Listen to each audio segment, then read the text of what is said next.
primero quería darles la bienvenida por estar en esta sesión y por la puntualidad. Bienvenidos de parte de la Unidad de Formación Continua de la Universidad Antonio Ruiz de Montoya a este webinar titulado ¿Cómo colaborar en la prevención de abuso en la Iglesia?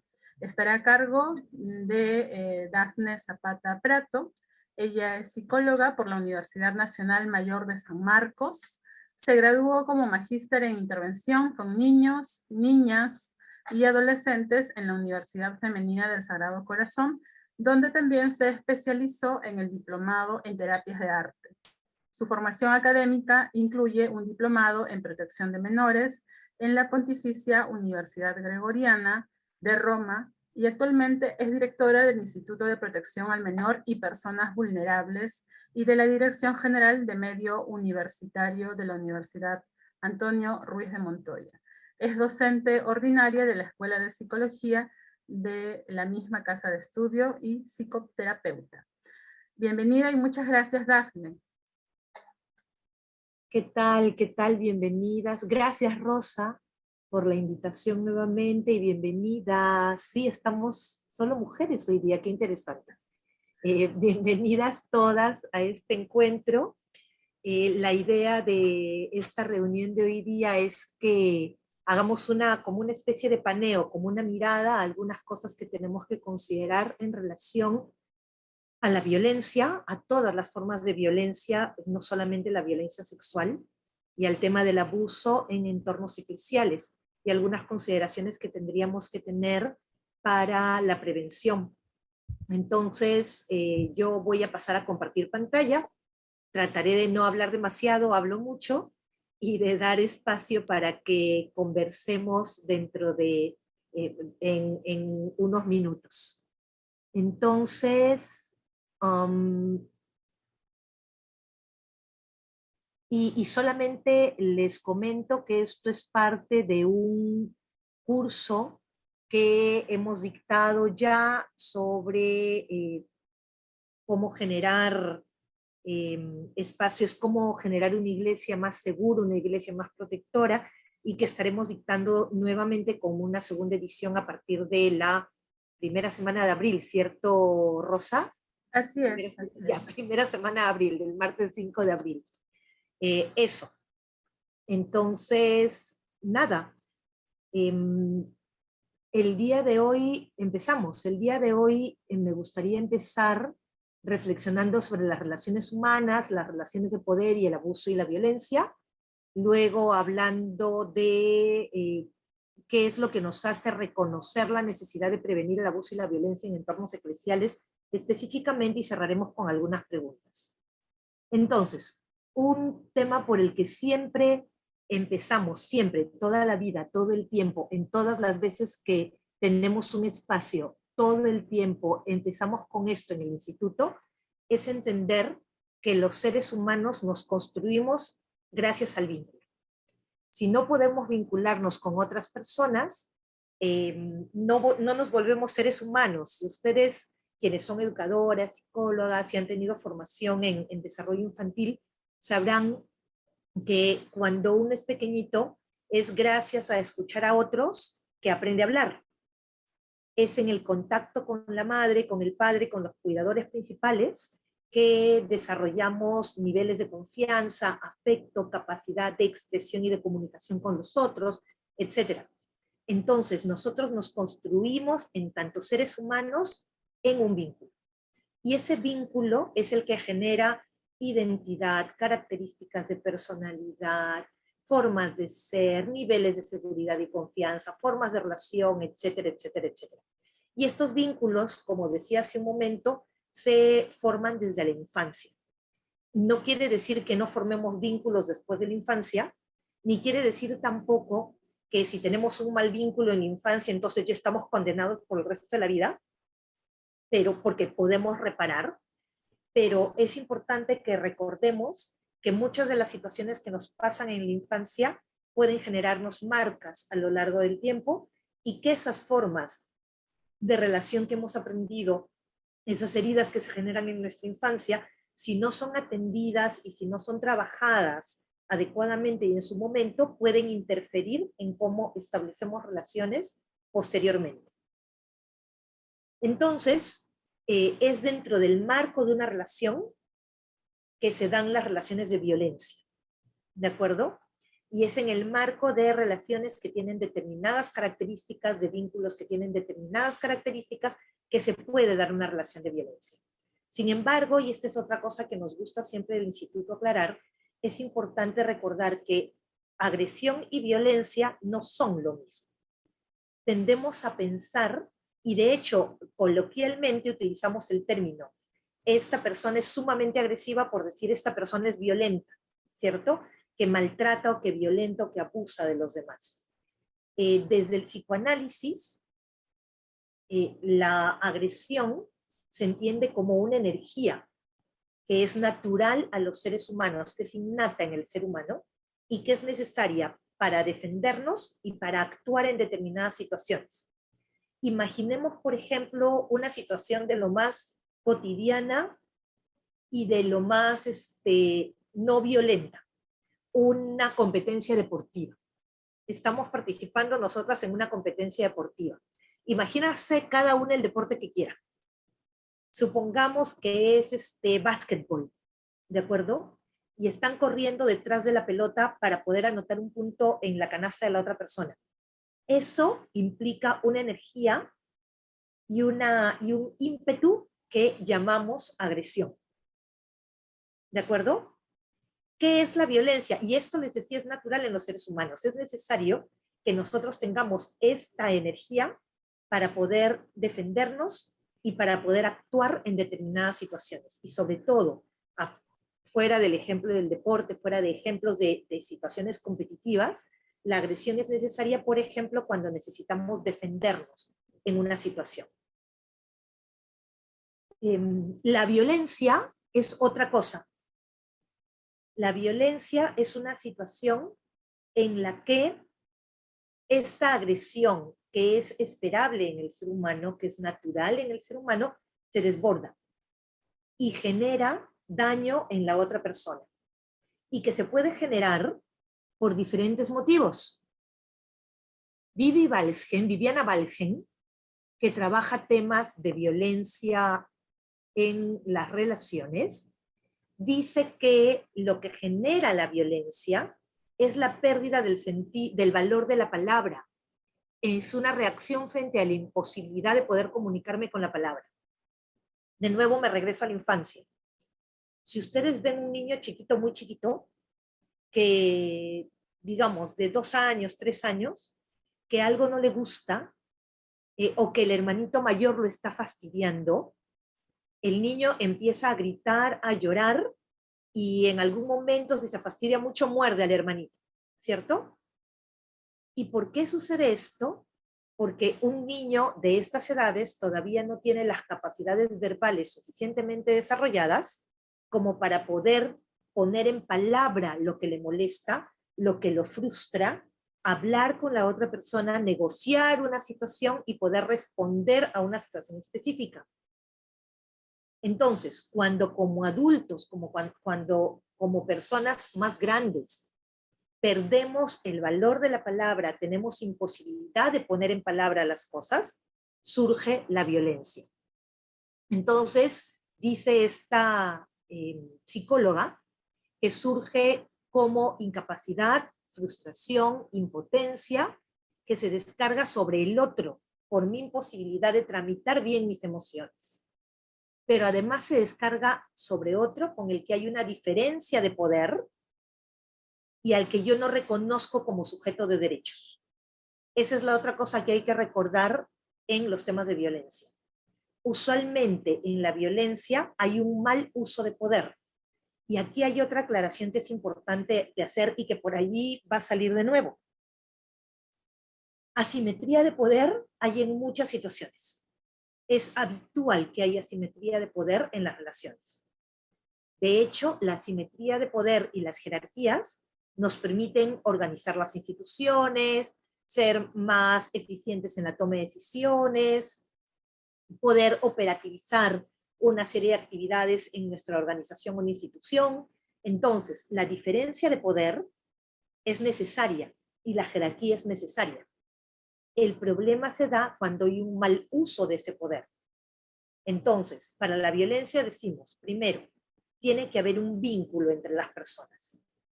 Segundo, hay un poco reconocimiento de la otra persona como sujeto de derechos. Y eso en nuestro medio pasa lamentablemente más con unas poblaciones que con otras.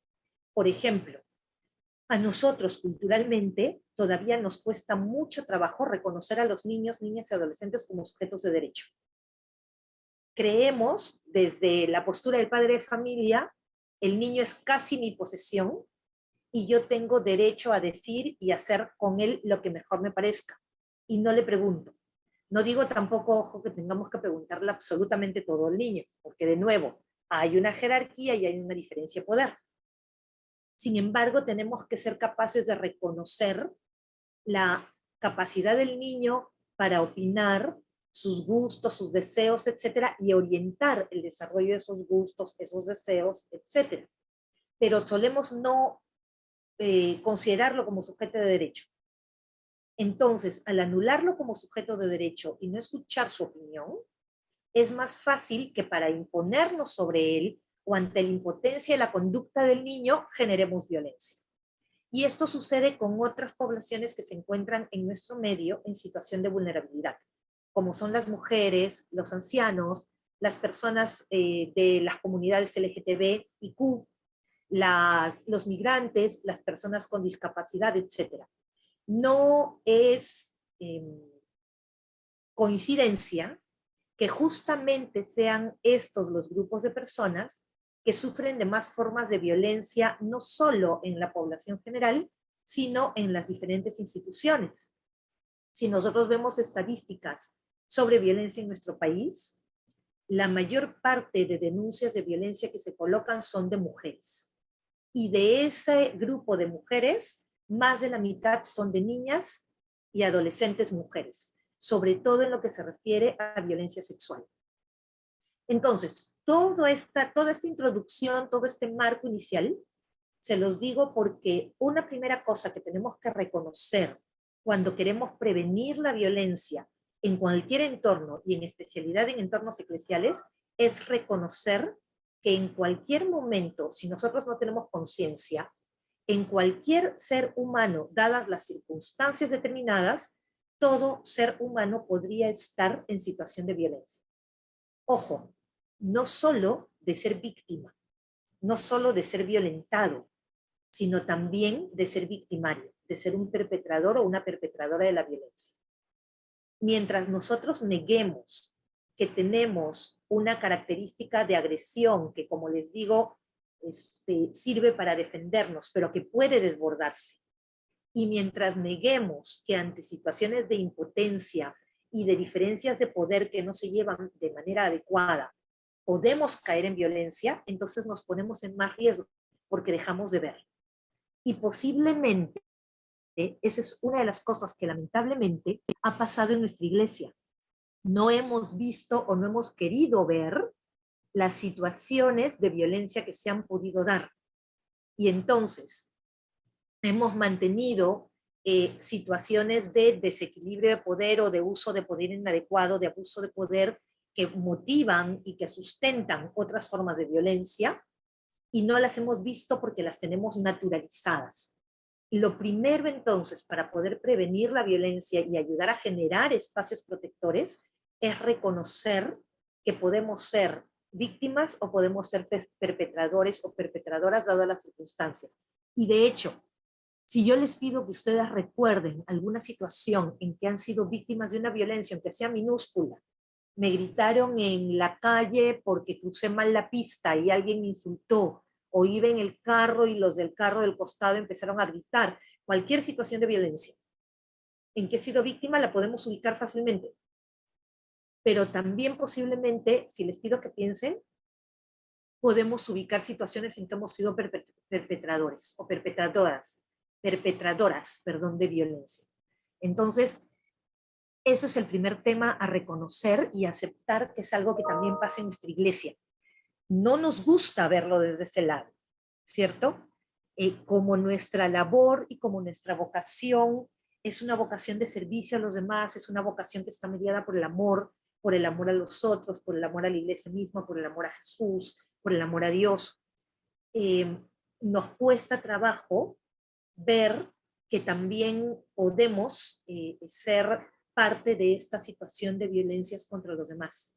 Entonces, reconocerlo es el primer paso para poder trabajar para poder prevenir la violencia. Y esto tiene que ver con reconocer estructuras y situaciones que también son bien generales en todas las instituciones.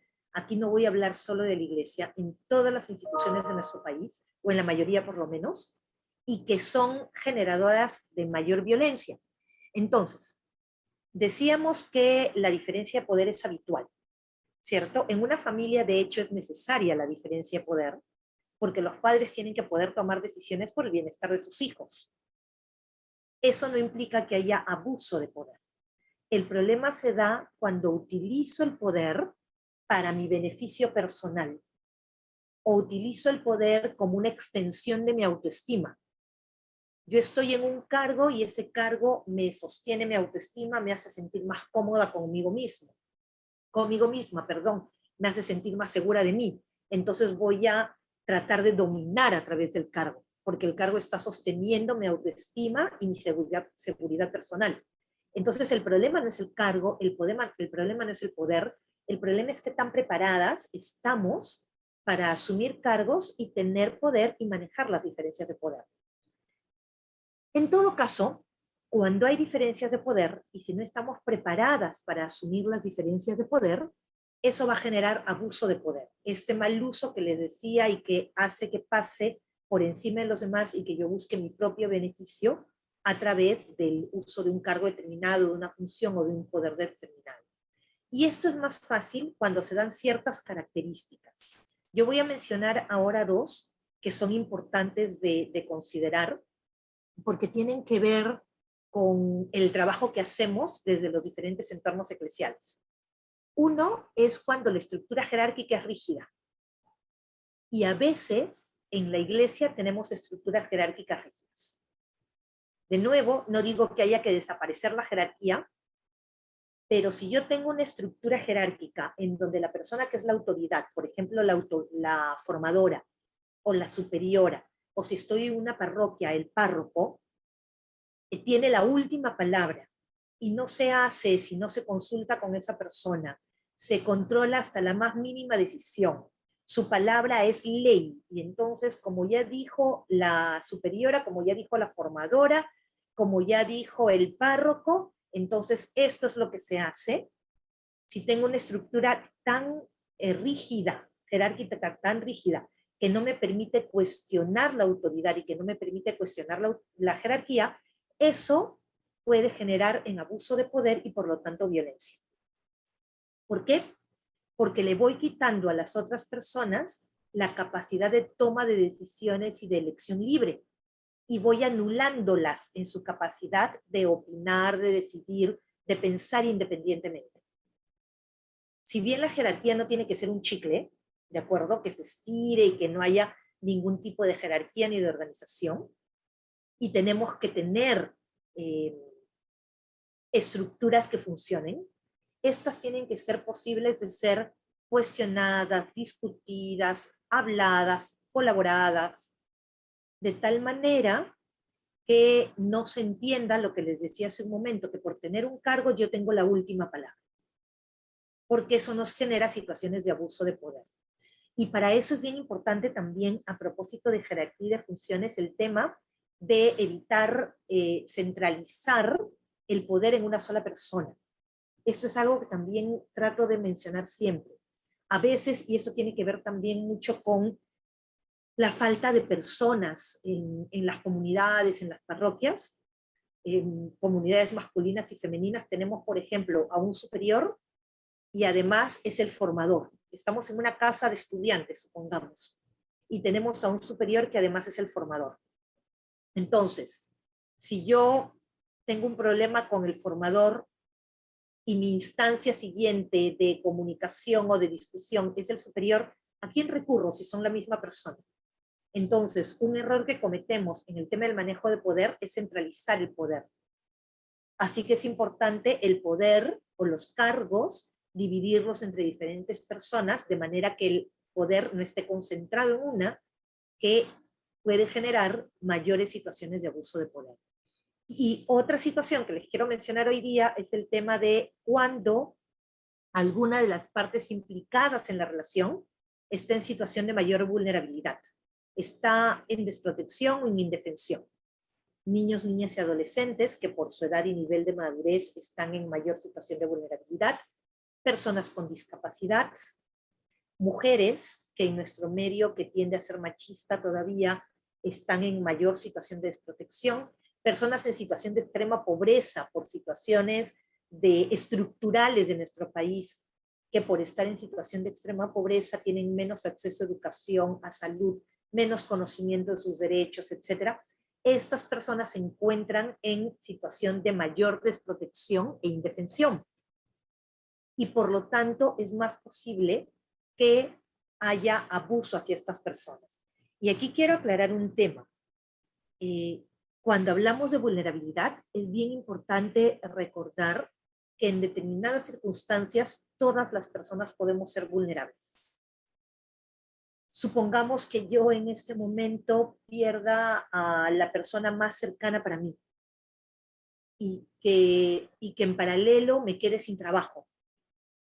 Entonces pierdo dos aspectos de mi vida que son estructurantes. Voy a estar en situación de vulnerabilidad. Y si yo voy a hablar con una psicoterapeuta, si yo voy a mi terapia, en esas circunstancias, lo que me diga mi psicoterapeuta, mi psicóloga, o cómo me trate o cómo se relacione conmigo o mi psicólogo, va a poder tener posiblemente mucho mayor influencia porque yo estoy en ese momento en un estado de vulnerabilidad emocional. Y lo que me diga mi acompañante espiritual también. Y eso es importante porque en diferentes relaciones de acompañamiento, de ayuda, que son las relaciones que nosotros establecemos en la iglesia, la persona que recibe nuestro acompañamiento y nuestro apoyo está en situación de vulnerabilidad y de menos poder respecto de nosotros. Porque generalmente vienen cuando están pasando por situaciones que pueden ser desestructurantes para ellas. Entonces es bien importante reconocer eso también. Eso es un tercer punto. Hemos dicho el tema de reconocer que todos podemos caer en violencia, el tema de reconocer el tipo de estructuras y de relaciones que establecemos y las estructuras que hay en nuestras instituciones para saber cuáles pueden generar abuso de poder. Y esta tercera situación que es cuando estamos en una relación de ayuda, nosotros tenemos, aunque no nos guste y aunque no lo podamos reconocer, más poder que la otra persona. Y por la situación en la que viene la otra persona, que viene en momentos de vulnerabilidad, muchas veces, muy posiblemente, ella esté en mayor situación de vulnerabilidad y eso hay que reconocerlo para saber cómo nos relacionamos con ella y para utilizar bien la relación que tenemos con esa persona. Ahora, esto es en general, es bien aplicable a la iglesia.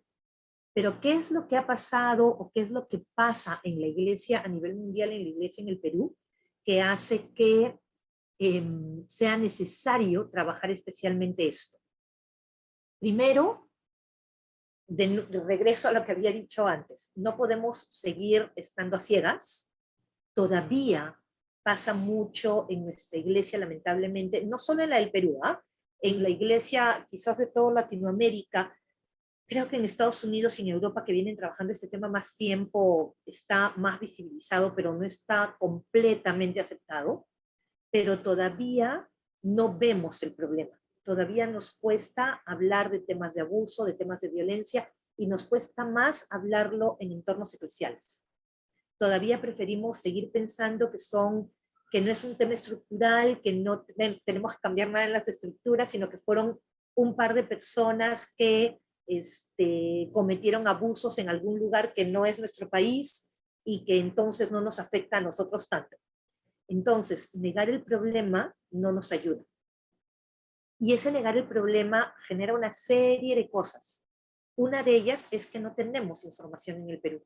En el Perú no hay investigación sobre la situación de violencia, o hay muy poca, se está haciendo ya cada vez más, pero hay poca información sobre la situación de violencia en la iglesia, y lo que se conocen son los casos más mediáticos.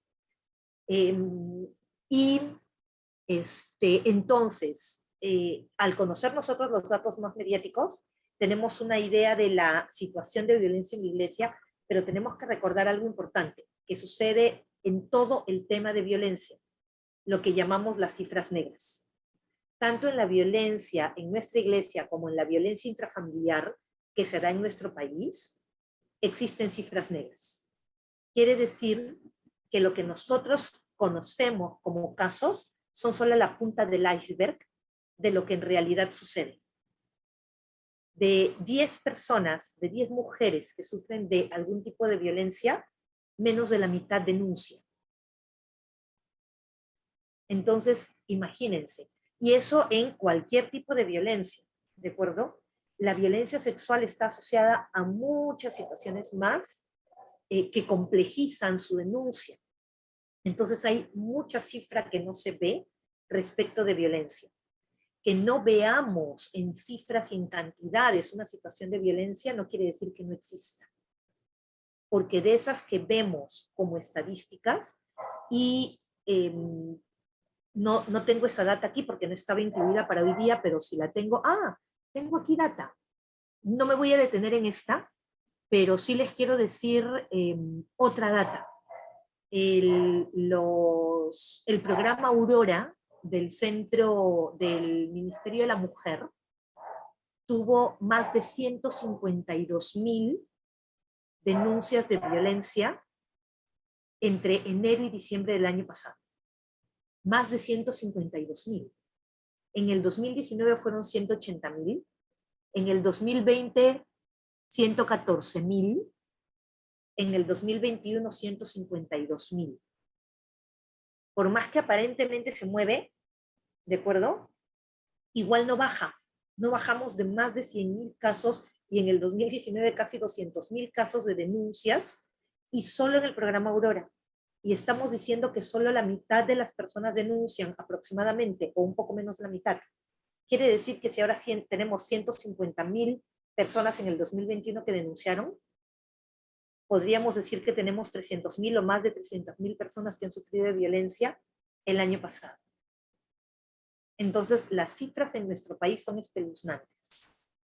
Y no podemos ya no mirarlas. Por eso es importante atenderlas. Y de esos 152,000 que denuncian en los diferentes, por las diferentes vías del Ministerio de la Mujer, el 70% son niñas y adolescentes, son menores de edad. Entonces nos damos cuenta de la envergadura del problema. Y así no hubiera, entonces, en resumen, así no hubiera un problema de violencia al interior de la iglesia, igual como entidad que debe proteger a quienes están en situación de más vulnerabilidad, sería nuestra responsabilidad atender el tema de la violencia en el país. Pero sí hay un problema de violencia en la iglesia, entonces tenemos que empezar por atender ese. No digo que nos olvidemos del de las familias, también hay que atenderlos, pero es importante empezar por atender la violencia que tenemos en nuestras instituciones para poder trabajar con la comunidad.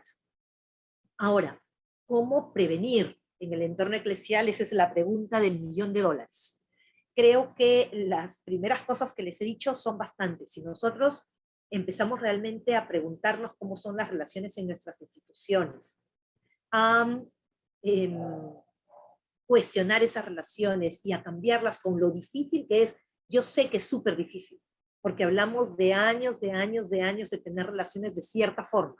Entonces, si aprendemos a reconocerlas, a cuestionarlas, a no asentarnos en una forma de relación y tener una mirada crítica sobre ellas, ya es un avance, ¿de acuerdo? Y a cuestionar las estructuras que tenemos, eso ya es un avance. Pero además, hay algunas cuestiones específicas. Un ratitito termino con esto y doy paso a las preguntas. Porfa, Priscila. Gracias. Hay algunas cuestiones específicas que creo que es importante trabajar. Primero, perfeccionar los procesos de selección de postulantes, sobre todo en la situación que tenemos ahora a nivel de iglesia, en que cada vez tenemos menos vocaciones. Podemos empezar a flexibilizar los procesos de selección y asumir que, ay, bueno, tiene esto, veo esto en este postulante, en esta postulante, me parece extraño, la siento poco empática, la siento con tales dificultades, pero ya irá cambiando, con la formación ya irá cambiando. Y realmente creo que tenemos que ser muy cuidadosas y muy cuidadosos en el proceso de selección, pero también en todo el seguimiento que le hacemos a lo largo de la formación. Porque a veces también durante la formación detectamos algunas cosas y seguimos diciendo, ya irá cambiando, ya irá cambiando. Hay que apoyarla más. Entonces, esto implica tener un perfil claro de las postulantes y los postulantes que queremos que estén en nuestras congregaciones, que se formen como religiosas, como sacerdotes, hacerles un acompañamiento permanente y brindarles la ayuda que necesitan cuando se requiera. Porque supongamos que lo admitimos y que hubo cosas que no vimos en el momento. En el momento en que lo detectamos tendríamos que derivar a un especialista. Tendemos a creer que hay cosas que se solucionan por sí mismas. Y es bien importante reconocer la necesidad de especialistas para la formación de sacerdotes, religiosas y religiosos. Segundo, tenemos que tener una formación específica en violencia, que ayude a entender los procesos de violencia y sus consecuencias. Y esto no es fácil, sobre todo no es fácil entender cuál es el proceso psicológico de una víctima y por qué la víctima sigue en la misma situación. No entendemos los procesos de trauma. Vamos a tener este año desde el instituto, en mi segundo semestre, un webinar sobre trauma porque nos parece bien importante trabajarlo, porque no lo entendemos y necesitamos entenderlo para saber cómo trabajar con personas que han sufrido de violencia y cómo acercarnos a ellas.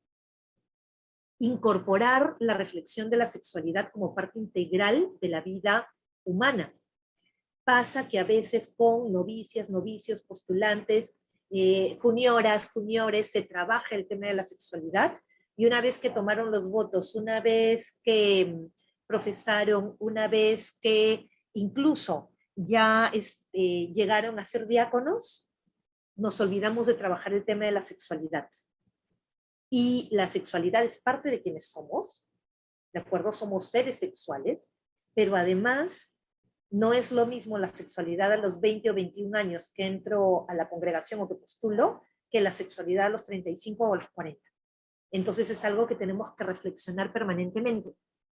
Comprender los procesos de las víctimas, que ya lo había dicho, y un fuerte trabajo personal en relación a violencia. Yo tengo clarísimo que se hace mucho trabajo personal en la formación, que tiene que ver con nuestras historias personales, con la fe, con el rol que tengo, pero a veces no es suficiente el trabajo que hacemos para tratar de visibilizar nuestras violencias normalizadas. Cuando la violencia está normalizada, la dejamos de ver.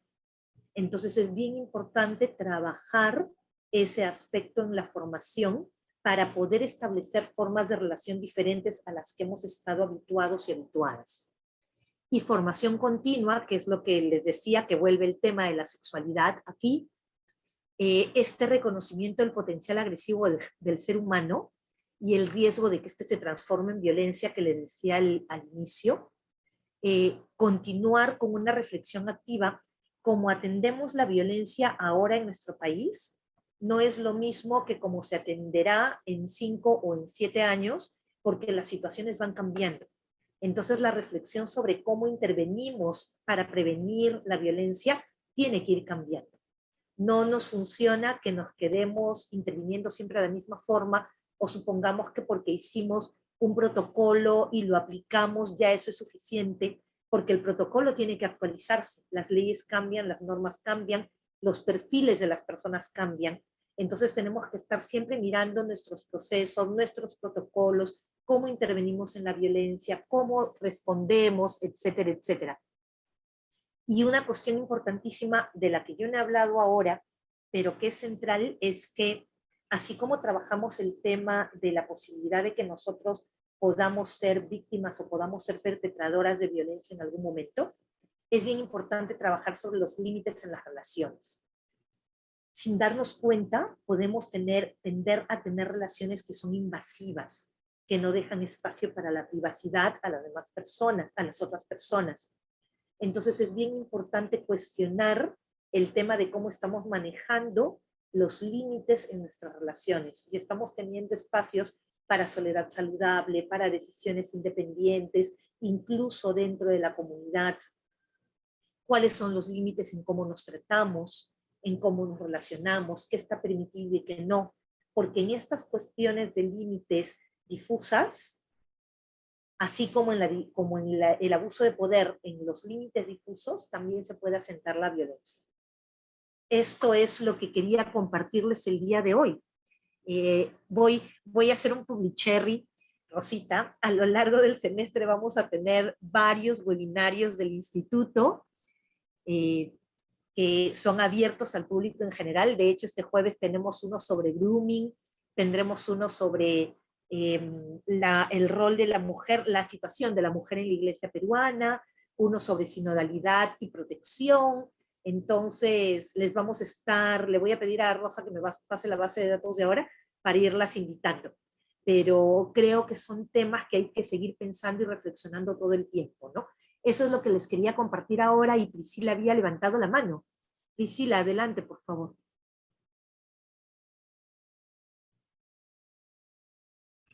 Hola, sí, buenas noches con todos y todas. En realidad mi duda era sobre a qué se refería con la selección de postulantes, pero ya explicó que hablaba de los religiosos y sacerdotes. En realidad, mi duda era porque estoy en un proceso de adherirme, bueno, viendo también a una nueva comunidad dentro de la iglesia. Vengo de una en realidad, pero todo el tiempo siempre estos temas nunca me habían quedado claros y justamente son los que necesitaba o son los que necesito de manera urgente para ir entendiendo qué ha pasado también conmigo, ¿no? Claro, todos estamos igual inmersos, o sea, me ha pasado, he visto violencia claro, de mi familia, desde mi primer trabajo, pero no mucho, pero en mi primer trabajo fue un tema de que ya no pude y no lo supe tener tan claro para decir, acá pongo mis límites, ¿no? Entonces, bueno, era sobre eso y gracias por estos, o sea, por esos espacios gratuitos que tal vez no lo podría averiguar en otro lado. Gracias a ti, Priscila, y gracias por la confianza de compartir en el grupo esto. Tú has tocado unos temas bien importantes. Yo ahorita he estado hablando de la iglesia porque un poco era el tema de hoy día, pero en realidad nosotros tendríamos que tener mucho cuidado en toda selección de personas que van a trabajar con otras personas. Porque tú has hablado del trabajo, y en el trabajo, en nuestros trabajos, pese a que tenemos normas respecto del acoso laboral y del acoso sexual laboral, todavía hay mucha agresión en los trabajos y especialmente contra las mujeres. En los colegios, ni qué decir, y a veces con anuencia de los padres, muchas veces los docentes son violentos con los niños. Entonces tú has tocado un tema que es bien importante porque la violencia en nuestro país está normalizada y está aceptada como forma de controlar la conducta o de educar o formar. Entonces son temas que uno necesita por eso reflexionar y trabajar. Gracias. Sí.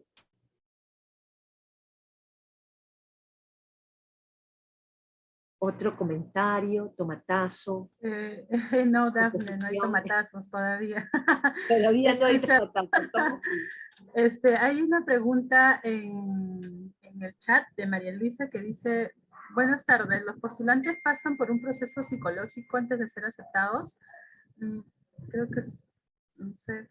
Sí, a lo mejor allí veo que nos está acompañando Noilí hoy día, que trabaja en el Centro de Escucha de la Conferencia Episcopal, Y he visto también a Carmen de, ay Dios, de las Agustinas, que a lo mejor nos pueden compartir un poco cómo son los procesos de selección, pero sí, no todas las instituciones los tienen, pero desde un tiempo atrás se hace cada vez más extendido que los procesos de selección incluyan una evaluación psicológica y un acompañamiento psicológico para ver el perfil y las necesidades de acompañamiento que tienen los postulantes. No sé si Noili quieres comentar algo al respecto. Sí, Dafne, con mucho gusto. Buenas noches. Primero, gracias por el espacio y por ofrecer siempre desde la Ruiz de Montoya bastante información y acceso a la gente sobre esta temática del abuso, ¿no? Efectivamente, en las congregaciones, al menos hay diversos procesos, ¿no?, de admisión. Yo no puedo decir que es el único el que voy a compartir, ¿no? Yo soy una hermana de la Santa Cruz y nosotras somos una congregación internacional y en el Perú tenemos una misión y también admitimos candidatas, ¿no? El primer nivel es de aspirantado, que se le llama a la etapa donde la persona viene y quiere conocer un poco más de la congregación y saber si tiene vocación para la vida religiosa, ¿no? Una de las exigencias en los últimos años en el proceso de formación inicial que se denomina estas etapas primeras, nosotras exigimos el acompañamiento, ¿no?, psicológico, pero la evaluación también antes de. Y como congregación pagamos un profesional que pueda hacer una evaluación, ¿no?, y que le pueda devolver a la persona, pero también a nosotras, ¿no?, obviamente con el consentimiento informado.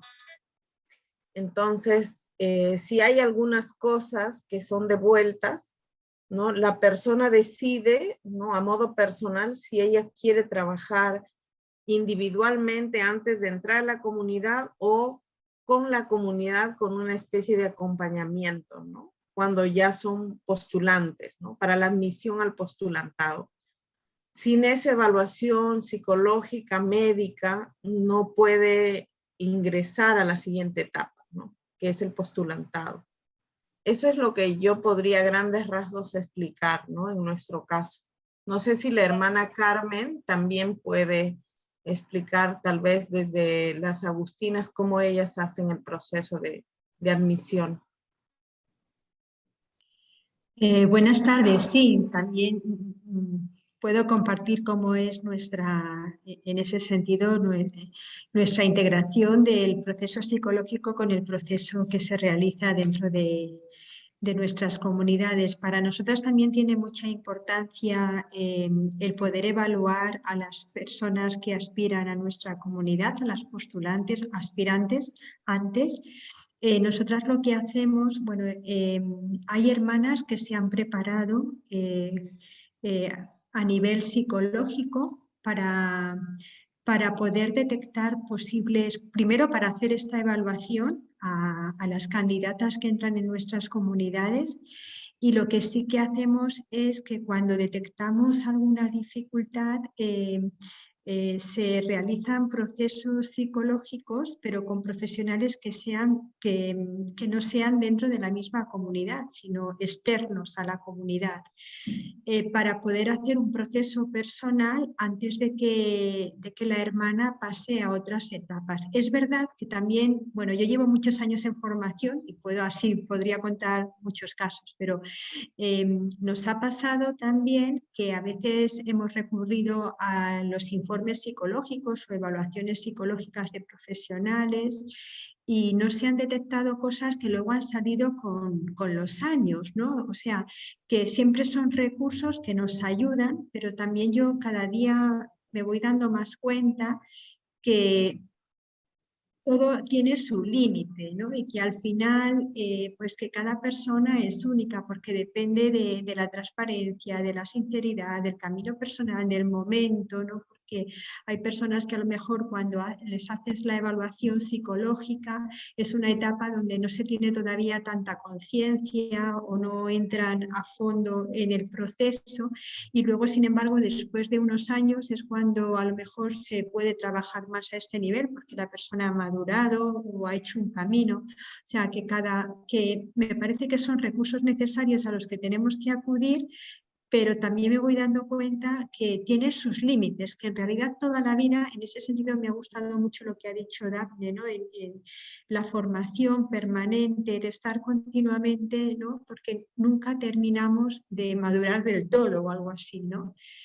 Y bueno, esto es lo que puedo compartir, ¿no? Quizás es un compartir un poco limitado desde mi experiencia, pero es lo que he vivido. Gracias, Carmen, gracias, Noelí. Y efectivamente quiero reforzar esto último. Yo siempre recomiendo las evaluaciones psicológicas, claro, las veo también desde mi lado, soy psicóloga, pero es cierto que las evaluaciones psicológicas no son infalibles. Entonces, como bien han dicho, hay cosas que uno nota en la vivencia cotidiana con la persona. Por eso es tan importante un acompañamiento cercano y una formación permanente, porque hay cosas que salen después. Uno no puede asumir que la evaluación psicológica es 100% infalible y que si me dijo es así, entonces ya es completamente así, porque además una evaluación psicológica es una foto que tomo de una persona en un momento, y eso puede variar a lo largo del tiempo, ¿no? Eso, sobre evaluación psicológica. Perdóname. Y sí, también, junto con lo que dijo hermana Carmen, también es interesante porque hemos aprendido, yo como peruana desde mi experiencia, y las hermanas de repente norteamericanas que han acompañado y también peruanas en la formación, que muchas veces puede ser que la persona que acompaña tiene una percepción de la candidata, y la candidata, dependiendo con quién se relaciona en el grupo o en el grupo, tiene otra actitud.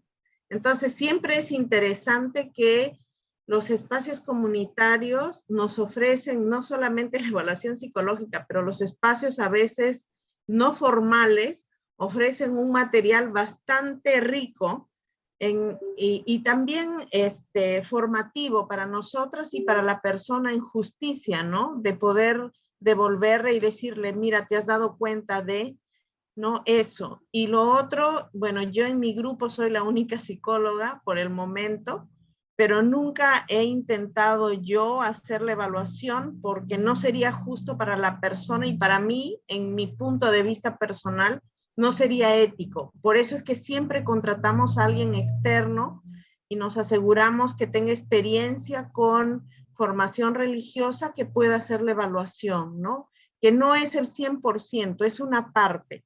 Pero como bien lo enfatizó hermana Carmen, es interesante el aspecto cómo la persona se va relacionando y va actuando también desde su pastoral. Un aspecto importante para nosotras es eso, ¿no? La pastoral y la experiencia pastoral, ¿no? Porque eso también ofrece otra mirada, ¿no? Muy importante, muy interesante, y que lleva justamente un hilo ahí conductor con lo que tú decías, ¿no? Como muchas veces podemos ejercer violencia y ser abusivas en nuestras relaciones, ¿no? En espacios diversos, ¿no? Y de repente con personas que estamos en relación asimétrica, ¿no? Porque ya el hecho de decir que somos religiosas nos da cierto poder, ¿no? Y a veces es implícito, ¿no? Y podemos decir que no nos gusta el poder, pero a todos nos gusta tener cierto poder, ¿no? Y además, aunque no nos guste, gracias Noelí, aunque nosotras no nos guste y aunque nosotras queramos evitarlo, las otras personas nos asignan un poder. A mí como psicóloga, cuando viene una persona a hacerme una consulta, aunque yo no lo quiera, me asigna un poder. Y a las religiosas, y en nuestro país, donde la religiosidad es tan viva y tan profunda en las personas, pero además, donde todavía se fomenta muchísimo el clericalismo, a religiosas y sacerdotes se les pone un poder, el laico les pone un poder, aunque la persona no quiera. Entonces, allí han tocado un tema bien interesante, que es cómo yo miro cómo la persona se relaciona con los otros, con sus pares, pero también miro cómo se relaciona con los que están dependiendo de ella y cómo se relaciona con la autoridad. Es como, tengo 3 miradas. Cambia su forma de ser cuando se relaciona con la autoridad, que cuando se relaciona con sus pares, que cuando se relaciona con un subalterno. Entonces, ¿y por qué? Pues, vamos, todos tenemos que cambiar un poquito por el rol. Pero ¿qué pasa si yo soy muy humilde y muy calladita y muy sensata con la autoridad, pero cuando tengo una persona que es subalterna a mí, la trato con dureza y fría y rígida y pierdo la paciencia? Entonces, ¿qué está pasando con esa incoherencia en cómo me relaciono con los demás? Son cosas que en una evaluación psicológica no se observan, que eso se observa en el día a día, en la vivencia con las otras personas, ¿no? Y en cómo vivo mi misión, en cómo cumplo con las funciones que se me asignan. Eso. ¿Puedo hacer una pregunta? Sí, sí, claro. Sí, cuando decías sobre reconocer la existencia del problema para enfrentarlo, ¿no? Podría ser, por ejemplo, reconocer una persona que tiene una actitud dominante, ¿no? Dominante o conflictiva. Pero podría también darse con lo contrario de una persona, tal vez por los traumas, que acepte ser dominada o le guste obedecer. ¿Cómo se puede decir? No encuentro la palabra justa, pero que tiende o se desvalora, o porque siempre tiene que haber uno con otro, ¿no? Se encuentra el que domina con la persona dominada. ¿Podría darse en este caso, o sea, y cómo enfrentarlo, cómo reconocerlo? Decíamos que todos nosotros tenemos la posibilidad de caer en relaciones con violencia, ¿cierto? Pero efectivamente hay personas que por su historia de vida o por las situaciones que han pasado pueden tener mayor situación de vulnerabilidad. Si tenemos, por ejemplo, una persona que ha sufrido, una mujer que ha sufrido de abuso sexual en la infancia, tiene mayores probabilidades de entrar en otras relaciones de abuso. No quiere decir que necesariamente va a entrar, pero va a tener mayores probabilidades de entrar en otras relaciones de abuso. Una persona que ha sufrido de violencia intrafamiliar a lo largo de toda su vida, posiblemente tenga normalizada la violencia y no dé cuenta de otras situaciones de violencia en que está siendo maltratada. Entonces es importante identificar los dos extremos. A veces cuando hablamos de los temas de violencia, y gracias por eso, Socorro, por la pregunta, pensamos en tenemos que identificar a la persona que sobrepasa los límites, que grita, que se enoja, que es dominante, que es invasivo, etc. Sí, tenemos que identificarla y ayudarla a regular, pero también es bien importante identificar a la persona que no puede poner límites, que se deja invadir, que no expresa lo que siente o lo que dice, que no manifiesta sus emociones, que parece estar aislado o aislada de los demás. Entonces eso también hay que identificarlo porque allí también hay una dificultad de relación. Y ojo, a veces pensamos que eso es porque la pone solo en situación de posible víctima, pero también algunas de esas pueden ser señales de alerta para que luego abuse del poder. Entonces, esa es otra cosa bien importante cuando trabajamos en temas de poder. Tenemos una imagen mental de cómo es la víctima y cómo es el victimario, cómo es el perpetrador. Y eso es algo que tenemos que es bien difícil, pero tenemos que sacárnoslo de la cabeza. Porque si nosotros trabajamos, pensamos desde esa idea, desde ese estereotipo, va a sucedernos que, pero ¿cómo? Él, pero si él es tan tranquilito, ¿cómo pudo haber? No, debe ser mentira. ¿Cómo pudo haber abusado de alguien? No es posible. Entonces nos cerramos y no le creemos a la víctima porque asumimos que el victimario tiene cierto perfil y la víctima cierto perfil. Entonces hay que quitarnos eso. Sin embargo, sí es bien importante lo que dice Socorro, porque no podemos mirar solo a quien agrede o a quien violenta a otros. Tenemos que mirar a quien es excesivamente sumiso, no pone límites, no es asertivo y se deja dominar, ¿no?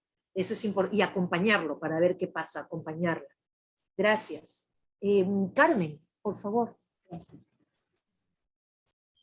Sí, bueno, a mí me gustaría subrayar una cosa que has dicho que me parece súper importante cuando ha subrayado el que todos podemos ser víctimas y victimarios, es decir, todos podemos sufrir un tipo de daño, pero también podemos agredir a los demás. Esto me parece súper importante porque me parece que tomar conciencia de esto, ¿no? No sé, yo estoy dando muchas vueltas a este tema, ¿no? Cómo a lo mejor una persona que ha sufrido daños, al final eres víctima, pero te puedes convertir en victimario como reacción a esto, ¿no? Y cómo, pues, aprender a poner límites también desde un extremo y desde el otro, ¿no? Porque yo me pregunto también mucho esto, ¿no? Cómo ayudar a una víctima también a poner límites para no reaccionar y al final asumir otro papel, proyectar lo que incluso a mí me han hecho, ¿no? Y ahora lo estabas explicando, me parece que me ha dado mucha luz. Por un lado, me parece que en las comunidades es muy importante romper con este esquema, ¿no? Si no, todos podemos en un momento dado, o todas en este caso, pues hacer daño porque no tenemos conciencia de ello, ¿no? Y me parece que asumir esto pues no es novedoso, sino que es súper urgente y necesario. Gracias, Carmen. Y qué importante esto que dices, porque el trabajo con la víctima suele ser largo y complejo. Porque primero hay que ayudarla a reconocer que ha pasado por una situación de violencia. Y eso es un trabajo que a veces puede ser muy largo, porque la vergüenza, la culpa sobre sí mismo, que implica reconocer que fui violentada de una forma, que no me di cuenta de que estaba siendo violentada, que no hice nada para protegerme o que las personas que estaban a mi alrededor no me protegieron, es bien complicado. El proceso de la víctima es bien complicado. Y luego trabajar el impacto de la herida. Justo ahorita estoy en un curso que me ha dado muchas luces a mí sobre trauma, un curso para trabajar artes y trauma, danza específicamente, neurodanza y trauma, y hemos tenido un módulo larguísimo sobre el trauma y entender cómo el trauma, las situaciones de trauma nos dejan huella no solo emocional, sino dejan huella física y dejan huella en el sistema nervioso. O sea, nuestro sistema nervioso, nuestro cerebro, se acostumbra hace una conexión determinada relacionada con el trauma y reacciona la persona sin darse cuenta de la misma forma que reaccionó la primera vez que le pasó. Entonces, el miedo, la desesperación, el impulso de correr, la agresión para defenderse, no pasa por su cabeza, por lo racional, ¿no? Eso me parece bien importante reconocerlo. La persona va a volver a reaccionar como cuando era niñita, tenía 5 años y la golpeaba. Y por eso es tan importante trabajar el tema del trauma, ¿no? Y reconocer qué pasa con las víctimas para que puedan salir de esa situación de repetir ellas o de volver a ser violentadas ellas o de no poder seguir una vida normal porque están con la herida del trauma que no se ha podido curar, que no se ha podido reparar, ¿no? Entonces es bien importante esto. Gracias, Carmen. No sé si hay alguna pregunta, comentario, opinión más. Yo tengo una curiosidad, disculpa. Muchas veces he visto, por ejemplo, o en iglesia o en otros lados, ¿no? Siempre me he hecho la pregunta, ¿por qué esa sumisión, ¿no? O sea con el párroco, o sea con una autoridad? El párroco dice una palabra y es ley. Y muchas veces me he puesto a pensar, ¿qué sucede? O sea, estoy hablando de laicos, no estoy hablando de religiosos, ¿no? Bueno, no soy laica, soy religiosa, pero he visto muchos laicos y que obedecen fielmente a lo que el padre les dice. Es una orden, dice A y todo el mundo baja la cabeza y lo hace, ¿no? Y me he preguntado a qué se debe, ¿no? Y después, cuando están en los pequeños grupos o en los grupos o de catequesis, o de lectura, o de liturgia, lo que sea, o sea, dominan, ¿no? O sea, y son los pequeños párrocos dentro del grupo, o sea, estos. Y lo he visto en muchas partes, ¿eh? Ya lo estaba en África y he visto esto, pero pensaba que era allá. Pero ahora con mi experiencia aquí, soy peruana, pero con mi experiencia aquí, y veo la misma situación, un poco diferente, pero la misma situación.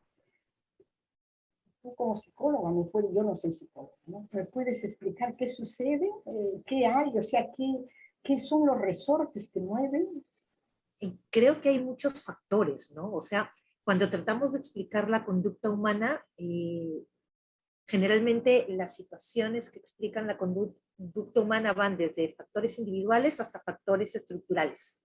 Entonces, si tenemos a nivel individual una persona que ha aprendido a ser sumisa, que en su familia no se le ha dado la posibilidad de tener agencia, de tener voz, sino que siempre se le ha silenciado, y entonces ha formado un perfil que tiende a ser sumiso y pasivo, eso facilitará que tenga relaciones con la autoridad de ese tipo. Si además le agregamos una familia en donde las autoridades, los padres eran autoritarios y rígidos, eso empeora la situación. Si además le agregamos una estructura como la nuestra, que es clericalista y que durante años se ha enseñado que el sacerdote, por ser sacerdote, ya necesariamente está más cerca de Dios, es como si la ordenación es algo mágico. Te ordenan y te vuelves santo e infalible, ¿cierto? Discúlpenme, no quiero ofender a nadie, pero es realmente lo que se nos da como mensaje. Pueden no decírsenos directamente, pues yo me acuerdo una tía mía que falleció un poquito antes de la pandemia y que siempre se asombraba con la relación de amistad que yo tenía con algunos sacerdotes o religiosas. Ella no lo podía entender. Y una vez me dijo, no, hijita, es que un sacerdote tú no lo deberías, y tuve yo que cambiar mi actitud con amigos y amigas cuando ella estaba presente. Porque un día me dijo, hijita, lo que pasa es que tú no entiendes que un sacerdote es sagrado. Entonces, tú no puedes tratarlo como a cualquier persona. Fíjense lo fuerte de ese mensaje. Y ese es el mensaje que sus hijos recibirían. Y ese es el mensaje que se va a seguir transmitiendo de generación en generación. Y lamentablemente muchas veces desde la iglesia también fomentamos ese mensaje. Entonces son como muchos factores que se juntan para que hagamos esas relaciones donde hay clericalismo. Pero además, no solo, como tú bien has dicho, Socorro, no solo son de sacerdotes. Lo vemos en muchas parroquias, no sé, el coordinador de catequesis, que como es coordinador de catequesis y es más cercano al sacerdote y puede hablar con él más directamente, entonces asume un poder y se vuelve a repetir la estructura. Y eso tiene que ver también con que normalizamos ciertas estructuras y ciertas formas de relación y no las cuestionamos. Y entonces eso es lo importante de poder cuestionar estas relaciones y estas estructuras, ¿no? Entonces cuando trabajamos eso hay que trabajar en todos esos niveles. Trabajar la pasividad de la persona, trabajar las relaciones familiares, trabajar lo comunitario y trabajar las creencias sociales. Entonces por eso es que es un trabajo que tiene que ser hecho por diferentes instituciones y en redes, que no hacemos solitos, porque ninguno de nosotros va a poder trabajar en todos esos niveles, ¿no? Entonces tenemos que coordinar para poder trabajar en los diferentes niveles. Si no, no avanzamos. No sé si respondí tu pregunta. He tratado de dar una explicación, algo que creo que es un fenómeno bien complejo en realidad. Muchas gracias. No, a ti. Vamos con comentarios. Karen. Hola Karen, ¿cómo estás? ¿Cómo estás, Dafne? Buenas noches con todo. Gracias por el espacio, Dafne. Sí, quería complementar algo muy, muy chiquito a lo que preguntaba Socorro. Bueno, yo soy laica, trabajo aquí en Quispicánchi, Cusco, en una institución social que promueve la Compañía de Jesús.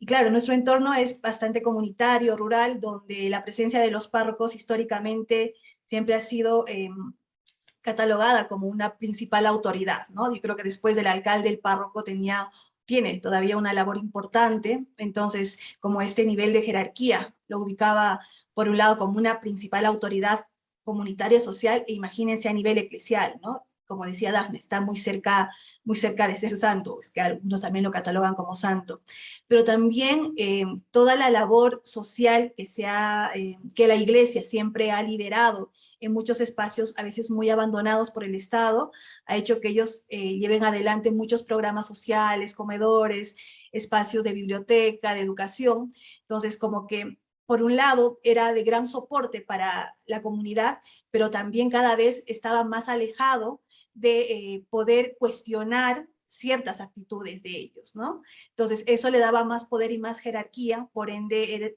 es considerado muchas veces como alguien al que no se le puede cuestionar ni siquiera algún tipo de decisión como tal, ¿no? Sin embargo, como decía también Dafne, ayuda mucho ciertas estructuras que vayan más allá solo del párroco, sino generar espacios más de participación laical, de instituciones como tal. Les comentamos, por ejemplo, que históricamente aquí en Quispicanchi, sobre todo desde el año 90 al 95, muchos de los jesuitas en ese entonces eran los que, a diferencia de la policía o inclusive de la policía especialmente, de recibir denuncias de violencia familiar, ellos eran los que escuchaban más en confesiones casos de violencia familiar. Ellos se sintieron muy desbordados frente a estas situaciones y deciden crear un espacio especializado para atender estos casos, ¿no? No lo atienden de manera directa, sino que atiendan profesionales este tipo de casos. Y esto les ha permitido tener, por un lado, un espacio diferenciado, que es donde ahora yo trabajo, pero también a la vez ellos estar y cumplir su rol propiamente de pastores, ¿no? Como párrocos aquí en nuestra jurisdicción. Bueno, eso solamente quería comentar, Dafne. Gracias, Karen. Y qué importante esto que dices, yo regreso sobre esto de fomentar espacios diferenciados, ¿cierto? No la concentración en una sola persona. Rosario, adelante, por favor. Y creo, tú me dirás, Rosita, si es la última participación o si todavía tenemos tiempo. Sí, creo que ya cerramos con Rosario y más bien están haciendo un pedido de cerrar, dejes de compartir pantalla para poder vernos, Perdón. mejor, para verte mejor. Perdón. Gracias. Rosario, adelante. Rosario, por favor. Bueno, yo quería compartir un poco esta pregunta que decían por qué ante ciertas personas que son a veces autoritarias, hay las otras pues como se doblegan, como sumisión, ¿no? Entonces, y Dafne mencionó que hay muchos factores, y es cierto, ¿no? También soy psicóloga, entonces pues ahí puedo aportar en ese sentido, ¿no? Algo importante en estas situaciones es el vínculo que establece la persona de autoridad con el menor, ¿no? Con la persona, ¿no? Y generalmente ese vínculo es afectivo, pero de manipulación. Entonces la persona tolera a estas personas, ¿qué pasa? Tienen esa actitud con personas que son vulnerables, que tienen una baja autoestima, que tienen, por ejemplo, han sido desprotegidas, de repente un padre fallecido, una madre fallecida, o los papás no se ocupan. Entonces, estas personas, ¿no?, crecen esa vulnerabilidad, y eso se convierte en un factor, ¿no?, en un factor predisponente para que pueda, ¿no?, ser víctima de abuso, no solo abuso de conciencia, sino cualquier tipo de abuso, ¿no? Entonces, por eso es importante trabajar con las personas vulnerables para que se empoderen, ¿no? Y puedan, desde ese empoderamiento, desde esa afectividad, ¿no?, superada, puedan poder decir no a cualquier situación que vulnere su libertad. Entonces, creo que es un aspecto que es muy importante. Y bueno, no sé si ustedes se acuerdan que hace como unos 6 años salió una película, Spotlight, que ganó un Oscar, donde presentó la situación de los abusos en Boston, ¿no? Justo hace con una semana, precisamente por este tema, ¿no? Y al analizarla vimos varios factores importantes que considerar en la prevención, ¿no? Entonces yo les invitaría a que también la podamos ver y nos ayude a todos los que estamos comprometidos en una iglesia que protege y que cuida, y no en una iglesia que daña, ¿no? Gracias. Gracias, Rosario. Vean Spotlight, es una muy buena película, es dolorosa, pero importante para ver cómo, porque en realidad los escándalos por los que ahora trabajamos tanto para prevenir el abuso prácticamente surgieron en el 2002 con el escándalo de abusos sexuales en Boston. Entonces es bien importante conocer esa historia, ¿no? Y sí, efectivamente hay múltiples factores y muchos tienen que ver con cómo se relaciona la autoridad que cuida al niño con el niño. De ahí tan importante que se trabaje en las relaciones de la temprana infancia, ¿no? Y que hagamos responsables a los padres del tipo de relación que se establece con el niño, porque eso puede marcar la forma en que nos relacionamos a futuro. Como les decía, y Rosario lo acaba de decir, se necesita empoderar, se necesita trabajar cuando la persona ha sufrido un daño para poder empoderarla de nuevo.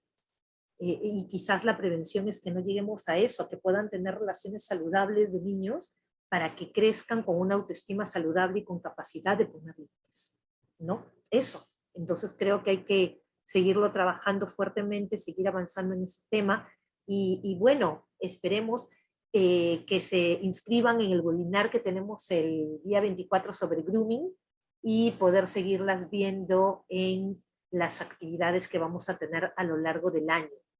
Ha puesto Rosa un aviso de que anoten su asistencia en el link que está en el chat para que puedan enviarle su constancia de participación, por favor. Sí, muchas gracias. Gracias. Muchas gracias a todos y todas. Bueno, ya Dafne lo ha adelantado un poco. Voy a compartir solo un momentito mi pantalla para fortalecer la invitación que ha hecho Dafne del curso que se va a dictar desde el 5 de abril, que es Construyendo una Iglesia Más Segura. Aquí tienen un poco sobre la información. Les voy a también dejar en el chat el link sobre el curso, todo el detalle del curso, los temas, quién lo dicta, las fechas, los precios. Yo lo dicto. Sí, gracias, Dami. Y pueden revisar toda la información acerca de este curso que se está preparando, organizando junto al Instituto de Protección al Menor y Personas Vulnerables, del cual Dafne es la directora. Y bueno, y todo su equipo va a apoyar, aportar en este curso muy interesante.